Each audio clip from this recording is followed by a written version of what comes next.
நல்ல ஞாபகம் இருக்கட்டும், இது ஏன் சமஸ்தானம். கும்மீருட்டின் குடல் கிழித்து குன்றில் ஏழும் பெண்ணோழியே கோபம் கொண்டு பிடித்தால் கொப்பரிக்கும் காளியம்மா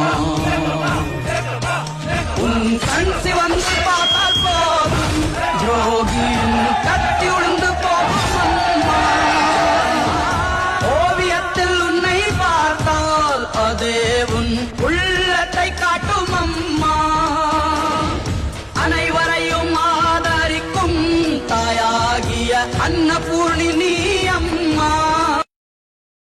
நல்ல ஞாபகம் இருக்கட்டும், இது ஏன் சமஸ்தானம். கும்மீருட்டின் குடல் கிழித்து குன்றில் ஏழும் பெண்ணோழியே கோபம் கொண்டு பிடித்தால் கொப்பரிக்கும் காளியம்மா உன் கண் சிவந்து பார்த்தால் போதும் ஜோகியின் கத்தி உழுந்து